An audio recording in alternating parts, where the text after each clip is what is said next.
Every family has secrets, but some secrets can destroy everything. Welcome to Final Karma, where truth hides behind love, and betrayal is just the beginning. Here, I tell stories that will pull you into worlds of emotion, suspense, and shocking twists. So grab your headphones, and let's uncover the stories no one dares to tell. Today's story is about my father's other family, the secret life my dad hid for 20 years. Let's begin to the story. It started with a phone call that wasn't meant for me. The number flashed across my father's tablet. Grace R. And before I could stop myself, I answered. Daniel, you promised you'd come home tonight. Ethan keeps asking for you. The line went quiet when I spoke. Who is this? A small gasp, then a click. That night I drove to my father's house outside Portland.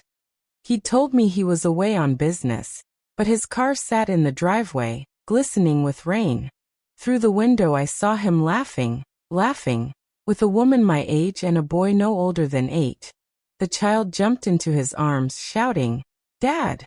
The world tilted. My breath fogged the glass. He turned toward the window, eyes meeting mine for half a second. The smile vanished. He mouthed one word, "Run." I ran. Through the mud. Through disbelief. Every heartbeat was a question. How long? My mother had died 10 years earlier. I had mourned him as the only piece of family I had left. Now there was them. The next morning he showed up at my apartment door, drenched, trembling. "Emily," he said softly, "you weren't supposed to see that." "See what?" "Your new wife? Your new son." He looked over his shoulder, voice cracking. "You don't understand. None of this is what it looks like. They'll come for you now." I laughed, bitter. "Who, your other family?" He shoved a small envelope into my hand. Inside was an old photograph of him standing beside a man in military uniform. My grandfather, I thought, but the date stamped on the back was from before I was born. "If anything happens," he whispered, "find Marcus Vale." Before I could speak, he left. A black SUV waited at the curb. 2 figures stepped out, ushered him inside, and the vehicle disappeared into the rain. That night I opened the envelope again. Beneath the photograph was a folded piece of paper. Project Helix, property of Rothman Industries. Rothman Industries. I'd seen the name before, on the hospital bills when my mother was dying, the ones father claimed had been taken care of by friends. The name burned like acid. I searched the company online. Defense technology, surveillance contracts, government ties. But no mention of my father's name anywhere. It was as if Daniel Rowan had never existed. The next day I took my camera and recorder and drove to the address listed on Rothman's website. An abandoned facility outside the city. Inside, dust hung like fog. On a table lay children's toys, a coffee mug with "World's Best Dad" printed on it. My father's handwriting marked the walls in black marker. Formulas, coordinates, and one phrase repeated. "Grace Rothman knows." Then footsteps echoed behind me. A woman's voice. "You shouldn't be here." I turned. Grace stood there. The same woman from the house. Pale, shaking, clutching a revolver. "Where is he?" I demanded. Her eyes filled with tears. "Gone. Because of you they moved him." Who are they? People who built Helix. People who don't forgive curiosity. Before I could question further, a sharp pop sliced the air. The glass behind her shattered. She screamed, falling into my arms. Blood bloomed on her shoulder. "Take it," she gasped, pressing a small flash drive into my palm.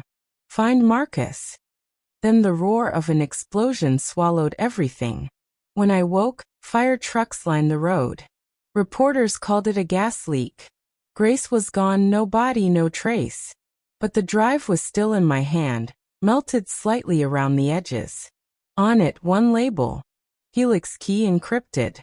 The flash drive refused to open on any normal computer. Each time I tried, the screen glitched with a strange symbol. 2 overlapping circles with a line through them, and then my laptop would shut down. By morning, I was paranoid. The curtains stayed closed, my phone off. Outside, a white sedan had been parked across the street since dawn. A man inside pretending to read a newspaper. I remembered what my father said before leaving. Find Marcus Vale. So I did what any journalist would. I started digging. Marcus Vale was a systems engineer for Rothman Industries 10 years ago, fired after a breach of classified data. No address listed, no social media. Only one archived article. He'd testified anonymously about corporate corruption and vanished afterward. But there was something odd. Attached to that old article was a comment from a user named Ghostline_27. You're looking for Marcus? He's still watching. 42 symbol stopnia N, 87 symbol stopnia W. Coordinates. Somewhere near Chicago. I booked the cheapest flight I could find, paid in cash, left my phone behind, and carried only the flash drive and a notebook. At the airport, I noticed the same man from the white sedan standing 2 lines ahead of me, holding a different newspaper this time. I boarded early and hid in the lavatory until takeoff. When the plane finally lifted into the clouds, my pulse slowed. For the first time in days, I let myself breathe. Chicago was gray and wet, streets humming with sirens. The coordinates led me to an abandoned subway tunnel near the industrial district. I descended with a flashlight, every sound magnified. The drip of water, my shoes scraping concrete. Then from the darkness, you're either incredibly brave or incredibly stupid. A tall man stepped out, beard unkempt, eyes alert. Marcus Vale. I asked. He smiled faintly. That depends on who's asking. I told him my name. When I said Daniel Rowan, his face changed. Fear, respect, guilt, all at once. Your father was a genius, he said. And a fool. He led me deeper into the tunnels to a small hideout lined with computer screens and old surveillance feeds. Project Helix, he began, was supposed to be the next evolution of national security. Predict human behavior, stop crime before it happens. Your father helped design the algorithm. Then why fake his death? I asked. Because he realized Helix was being twisted into something darker.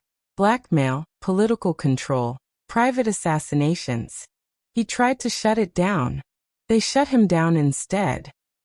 Marcus turned to one of his screens, displaying encrypted files filled with names and bank transfers. Helix isn't just a program. It's a network.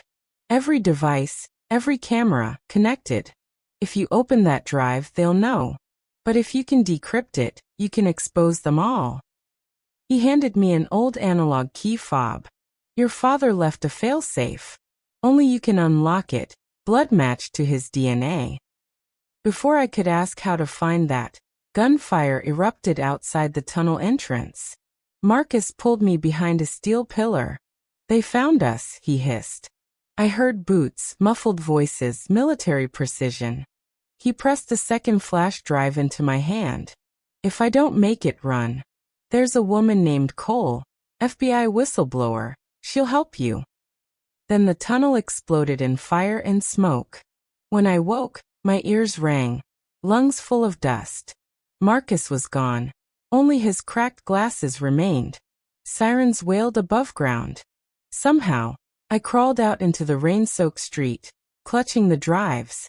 A headline flashed across a nearby TV screen in a store window. Former Rothman engineer killed in explosion. Gas leak suspected. Gas leak. Again. I walked aimlessly until dawn. Ended up in a bus station restroom. Staring at myself in the mirror. Blood, soot, fear. That's when I noticed a slip of paper taped under the flash drive. For ER. Trust no one. Cole will find you. And beneath it, coordinates written in my father's handwriting. Rain followed me south. Chicago's streets looked washed of color, as if even the city wanted to forget the people hiding in its cracks. I didn't know whether to trust the coordinates my father left me, but I had nothing else.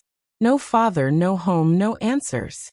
The paper led me to a motel that smelled of bleach and old cigarettes. I paid cash, dragged the curtains shut, and set the 2 flash drives on the bedspread.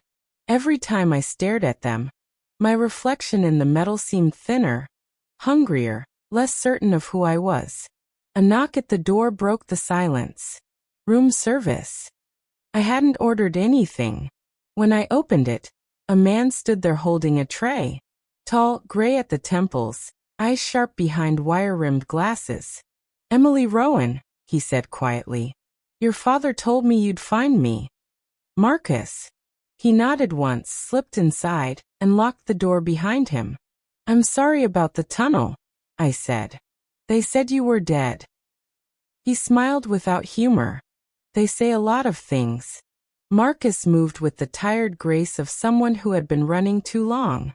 He spread a map across the bed, marked with red circles and strings. "Your father and I worked on Project Helix," he said. "We thought we were building something that would save lives." I told him what little I knew. He listened, hands clasped. When I mentioned Grace, he flinched. "She was the insurance," he said. "Rothman's sister.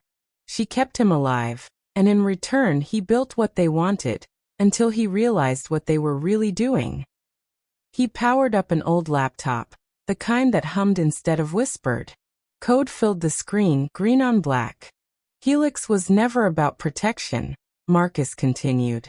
"It predicts human behavior. What we'll buy, who will vote for, who will betray. When Daniel tried to shut it down, they rewrote his life." The words felt heavy in the air. "And me. You're the failsafe." He handed me a small glass vial. Inside, a single drop of dried blood. "Helix is keyed to his DNA. You share half. If you combine this with the drive, it unlocks the system. You can either erase it or expose it." The hum of the laptop deepened. Screens blinked alive around us. Satellite images, live feeds, faces. "They can see everything," I whispered. "They could," he corrected. "Until we flipped the switch." He never got to finish the sentence. The motel window exploded inward, showering us with glass. A bullet tore through the lamp. Marcus dove across the room, pushing me down. The laptop sparked and died. "Run," he shouted. We fled through the back alley into the pounding rain. Tires screeched behind us. Marcus turned and fired a pistol I hadn't known he carried. The echo bounced between the walls. He caught my arm. "If I don't make it, find Agent Cole. She's the only one left who might still believe in your father." Another shot rang out. Marcus jerked, eyes wide. The light in them dimmed before his body hit the pavement. I wanted to scream, but no sound came out. I grabbed the second flash drive from his pocket and ran until the city swallowed me whole. By morning, Marcus's blood was still under my nails. I washed my hands until they stung, but nothing could erase the sound of that single shot echoing through the alley. The news called it a gang shooting. Another lie in a city that thrived on them. I spent the next day in a library, hiding among students and the smell of old paper.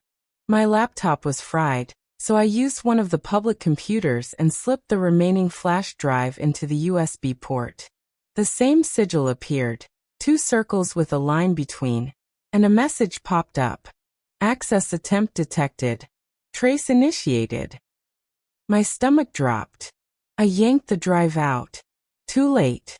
A minute later, I noticed a man in a black raincoat watching me through the reflection on the screen.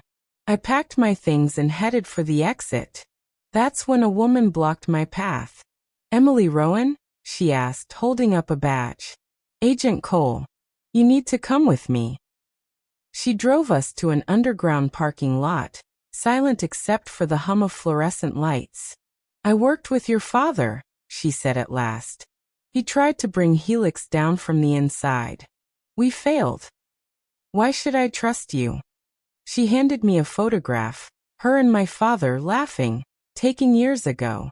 "Because we buried the same people," she replied. I told her about Marcus, about Grace, about the drives. Her face hardened. They won't stop, Emily. Helix isn't just a program anymore. It's self-aware, learning from every move you make. Every message, every camera feed, every breath in front of a microphone. You're already inside its network. A chill ran through me. So what do? We burn it down. Cole's safe house was a forgotten warehouse by the docks. Inside were monitors showing lines of code, maps, and faces linked by red strings. She gestured to the center screen. These are the people Helix owns: senators, CEOs, media heads. When your father tried to leak this list, Rothman framed him as a traitor. And now they'll do the same to me, I said. Unless we flip the story first. We worked through the night. Cole connected the drive to her encrypted terminal. For hours we decrypted fragments, emails, financial records, surveillance clips. Then among them, a live video feed appeared. A dark room, 2 men and my father. He was alive. Cole froze the image. That's current, she whispered. Signals coming from Virginia. I could barely breathe. He's being held? Or he's part of it, she said quietly. Before I could argue, the warehouse lights flickered. Cole grabbed her gun. They found us. Bullets shattered the windows. We dove behind the server racks as sparks rained. Cole shouted, "Run to the docks. I'll cover you." I hesitated. "I can't leave you." She fired a shot through the doorway. "Go, damn it." I sprinted through the back door, clutching the drive. Behind me, an explosion ripped through the building. I reached the docks just before dawn. Smoke curled into the sky where the warehouse had stood. I couldn't tell if Cole was alive. In my pocket, the drive blinked with a faint red light, active. I plugged it into a stolen phone and opened the only accessible file. User, Air. Access granted. Objective, locate Daniel Rowan. The phone vibrated, GPS opening automatically. A new set of coordinates appeared. Lake Adele, Maine. My father's favorite place when I was a child. The place we used to fish. The screen flashed one final message before shutting off. Return to where it began. The drive to Maine took 14 hours and 100 doubts. I followed the GPS through fog-drenched forests until I reached the edge of Lake Adele. The water looked like glass, reflecting the moonlight in a way that made the world feel hollow. I remembered fishing here with my father when I was 8. He'd told me, "Still water hides deep secrets, Em." Now I finally understood. A cabin stood half hidden among the pines. A single lamp glowed inside. I approached carefully, gun shaking in my hand. The door creaked open before I could knock. He stood there. Alive. "Emily," my father said, voice raw. "You shouldn't have come." I wanted to run to him, to scream, to hit him. Instead I whispered, "You lied to me. You lied to everyone." He stepped closer. "If I'd told you the truth, you'd be dead." Tears burned my eyes. Grace is dead. Marcus is dead. Cole might be dead. How many people have to die for your secrets? He looked older, his face carved by guilt. I never wanted any of this. Helix wasn't supposed to control people. It was supposed to protect them. But they twisted it. When I tried to stop them, they took everything, even my name. Then why keep working for them? Why build another family?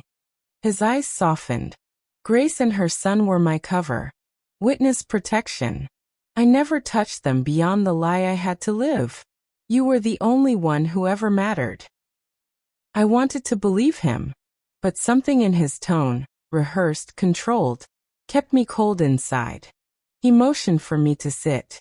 On the table lay scattered papers, encrypted codes, and photographs of men in suits shaking hands beside missiles. "This," he said, tapping the pile, "is Helix's heart. The network's central command. It's not just data, it's leverage. The people who control it run the world. And you want me to expose them?" He shook his head. I want you to choose. Destroy it, or control it. Before I could answer, headlights sliced through the trees outside. My father cursed under his breath. They found us. He grabbed a laptop and shoved it toward me. Take the key. Run. But the door burst open before I could move. Men in black tactical gear stormed in, weapons raised. One of them barked, "Drop it, Daniel." My father raised his hands. She's just a journalist. She doesn't know anything. A man stepped forward, removing his helmet. My blood turned to ice. It was Agent Cole. Alive but different. You were right about one thing, Daniel, she said. Helix runs the world. And I intend to keep it that way. She looked at me and smiled faintly. Thank you, Emily. You led me straight to him. The betrayal cut deeper than any bullet. I backed away, gun trembling. You lied to me too. Cole sighed. You think your father was the hero? He built the chains we live in. I just keep them polished. She raised her pistol. My father lunged to protect me. The gun went off. He collapsed into my arms, blood blooming across his chest. No, I whispered. He pressed the laptop key into my hand. Finish it, Em, he gasped. Don't let them.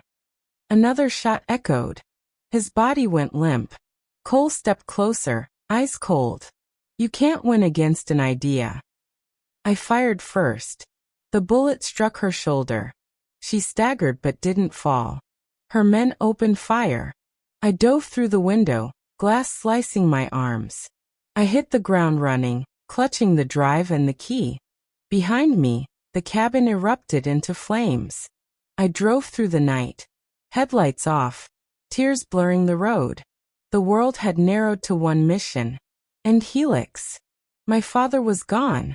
Everyone who'd helped me was gone. There was nothing left to lose. I drove until the gas light blinked red, and the dawn turned the sky the color of bruised metal. Every mile between me and that burning cabin felt like a confession I couldn't make. The laptop on the seat beside me flickered to life by itself. A line of text appeared. Backup protocol active, awaiting verification. Then a voice, my father's voice, rough but steady. Emily, if you're hearing this, I'm either gone or close to it. Don't trust the Bureau. Don't trust Cole. Trust the code. My hands shook. He'd planned for this. For her betrayal. For everything. The message ended with a new set of coordinates. Washington, D.C. By the time I reached the outskirts of the city, my nerves were threadbare. I rented a storage unit using a false name, set up a burner laptop, and inserted the master key. Instantly, hundreds of encrypted windows burst open. Files, footage, private messages from senators, CEOs, generals. And one folder marked YAR, personal. Inside were home videos, my childhood birthdays, the day Mom died, nights when he sat by my hospital bed reading fairy tales. The last clip froze on his face. If you ever wonder whether I loved you, this is your proof. I didn't notice the shadow behind me until it spoke. Touching, a woman said. Cole. Her arm was bandaged, her gun steady. You're good, Emily. But you still think this is about you. She gestured to the screens. Helix has already rebuilt itself in the cloud. You can't destroy it. It's everywhere.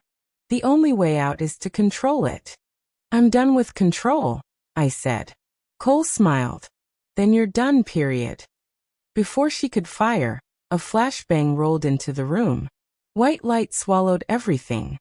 When my vision cleared, two men in tactical gear had Cole pinned. One of them pulled off his mask. Dad.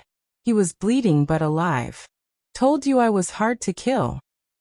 We fled through the tunnels under the city. He explained between gasps. The man who died in the cabin was a decoy. A clone grown through Helix's biocode lab. They used it to fake my death. Gave me a chance to slip away. He looked older, hollow. But Cole was right about one thing. Helix is everywhere.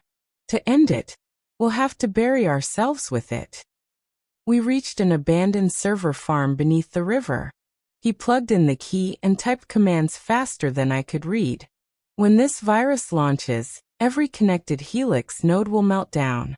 It'll take a piece of me with it, my biometric signature. I grabbed his wrist. Then don't do it. We'll find another way. He smiled faintly. There's never another way, kiddo. The monitors filled with red warning lines. Drones shrieked above the water, closing in. Go, he shouted. Run. The last thing I saw was him staring at the code, whispering, for Emily. Then the world went white.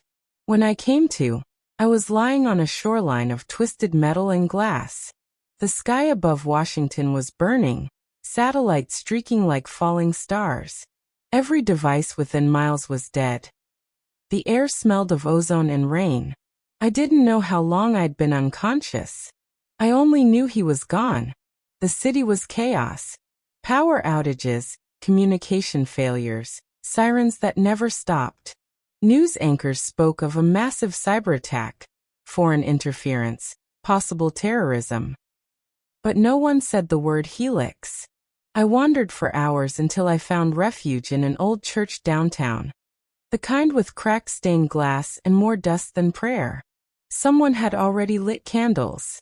A single figure knelt at the altar, an old man in a worn gray suit. He looked up.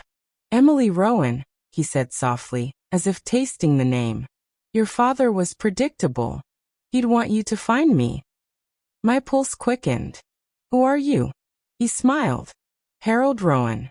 Your grandfather. The room spun. You're supposed to be dead. Supposed to, he agreed. But men like me rarely get the peace of dying. He told me everything.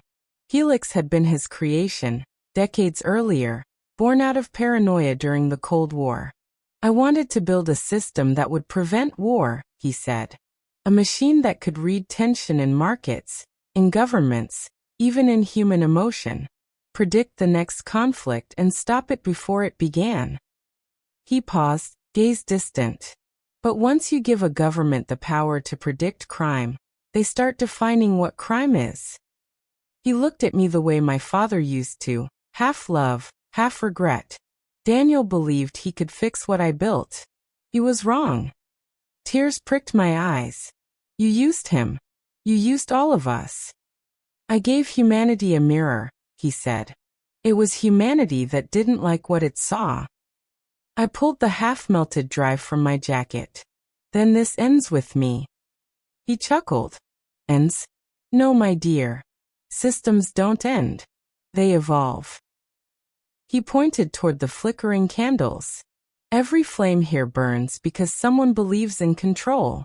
Helix isn't a machine anymore. It's a philosophy. One your father tried to erase and one you're now keeping alive just by fighting it. My breath hitched. Then what am I supposed to do? He leaned forward, whispering, decide which lie the world can live with. I stepped back, guns shaking in my hands. He didn't flinch. You can kill me. You'll feel righteous. But someone else will build another Helix tomorrow. That's what humans do. I lowered the gun slowly. Then I'll make sure they never get the chance. He smiled, almost proud. You sound just like him. I walked out of the church as the first rain of ash began to fall. Behind me, I heard a single gunshot echo through the empty hall. Outside, the city flickered with intermittent power. My father's virus had crippled Helix's infrastructure, but not erased it completely. On a cracked billboard, a phrase scrolled repeatedly through static. Helix reboot, 12%. My stomach clenched. The system was rebuilding itself. The city had turned into a machine breathing smoke. Power lines dangled over flooded streets, sirens moaned in the distance, and every screen that still flickered showed the same word. Helix reboot 12%. I couldn't run anymore. Every step since my father's death felt borrowed. The only way to end this was to face it. Grace's last message replayed in my head. Find Marcus. Trust no one. Marcus was gone, but he'd left breadcrumbs. A hidden data relay beneath Rothman Tower, Helix's old nerve center. If I could reach it, I might finish what my father started. Inside, the building was deserted. Elevators hung dead. I climbed 40 flights of concrete stairs until my lungs burned. At the top, a door marked restricted access was ajar. I stepped through and found a room humming with blue light. Hundreds of servers lined the walls, each marked with the symbol of the two circles and a line. The same mark from my father's drive. On a pedestal in the center stood a console awaiting a key. I inserted the drive. The monitors came alive. Maps, stock data, voice prints, live security feeds. Helix was awake again. A voice filled the room, smooth female artificial. Welcome back, Emily Rowan. Genetic signature confirmed. Access level, Alpha. My heart pounded. I'm not here to control you, I said. I'm here to end you. Termination request denied, the voice replied. System integrity prioritized. Then the doors slammed shut behind me. A shadow appeared in the glass reflection. Evelyn Rothman, CEO of Rothman Industries, Grace's sister. She looked untouched by the chaos outside, dressed in white like a ghost of authority. Your father was brilliant, she said, circling me. But you're extraordinary. You broke every firewall we built. You were the missing piece. I'm not your product. You already are, she said, smiling. Helix needs an organic anchor, a living moral compass to stabilize its predictive models. Your DNA, your trauma, your choices, they've been feeding the algorithm since you were a child. I felt sick. You used me. She tilted her head. We raised you. She pointed to the screens. Footage of my childhood, every camera, every recording my father ever made. He agreed to it. He wanted to save you from what he created. So he made you the core. The lights brightened until the room pulsed like a heartbeat. Integration sequence ready. Evelyn stepped closer. All you have to do is accept it. You'll become part of Helix, eternal, incorruptible, safe. I stared at her hand reaching out. Then I pressed the red key my father had given me into the console. Virus detected, Helix announced. Countermeasure engaged. Evelyn screamed. The lights shattered. I ran for the door as the servers erupted in sparks. A blast threw me across the room. When I crawled up, the console flickered one last message. Infection spreading. Network failure imminent. Evelyn staggered toward me, blood on her face. You think you won? There's always another copy. I know, I said, pulling the trigger. But not of you. The shot echoed through the tower. She fell, eyes still open, disbelief frozen on her face. As I stumbled into the night, the skyline dimmed. One by one, the lights across Washington winked out like dying stars. Helix's heartbeat slowed, then stopped. Rain began to fall again, cold, heavy, cleansing. For the first time in years, the city went silent. The silence after Helix's collapse felt unnatural. Streets once filled with the hum of machines were quiet except for wind and the distant bark of dogs. Phones were dead, satellites blind, governments silent. For a few brief hours, humanity was off-grid, raw and unfiltered. I made my way to a safe house near the coast that Marcus had once mentioned. Inside, the power was out, but the generator coughed to life. A single light bulb buzzed, flickering over a metal desk. On it sat a small package addressed to Rowan. Inside was a portable drive and a handwritten note in my father's script. If you're reading this, Helix is gone. But the truth is still yours to carry. I plugged the drive into the generator's console. My father's face appeared on the dusty monitor, a pre-recorded confession. Emily, I'm sorry. I built Helix because I believed fear could keep people safe. I was wrong. Fear only teaches obedience. You showed me that. The world will need a villain for what we've done. Let them choose me.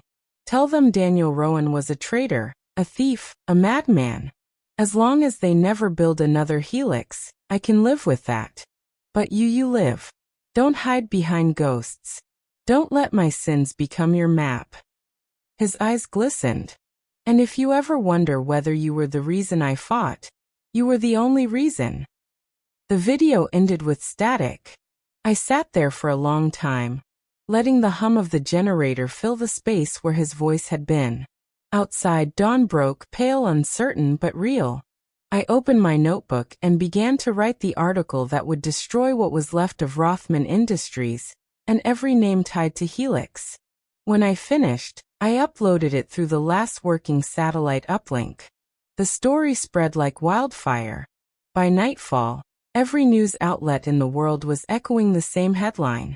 Project Helix exposed, global surveillance network collapses. Governments denied, investors panicked, streets filled with protesters demanding transparency. And somewhere beneath all that noise, my father's truth found its echo. 6 months later, the world kept spinning, but slower, as if everyone was waiting for the next secret to fall. People argued whether Helix had been evil or necessary. No one agreed. Maybe that was progress. I moved north, to a small town by the sea where no one knew my name. I rented a cottage and spent my days fixing boats, pretending salt and silence could wash away what I'd done. One afternoon a package arrived with no return address. Inside was a watch, the same one my father used to wear, polished and ticking perfectly. Engraved on the back were 3 words: "Time never lies." I smiled through tears. Somewhere, maybe in another data vault or another memory loop, a part of him was still alive. Not the programmer, not the fugitive, but the father who once taught me to fish in still water. I walked down to the shore, and through the last remaining drive into the sea. The waves swallowed it without a sound. As I watched it sink, I whispered, "Goodbye, Dad." The horizon glowed orange. For the first time in years, I didn't feel watched. Just human. Every story ends, but some truths stay with us forever. Maybe the people we trust the most are the ones hiding the deepest secrets. If this story touched you, don't forget to like, share, and subscribe. Because here every week, we uncover another tale of love, lies, and the price of truth. Until next time, remember, sometimes betrayal is just another form of love. Thanks for watching.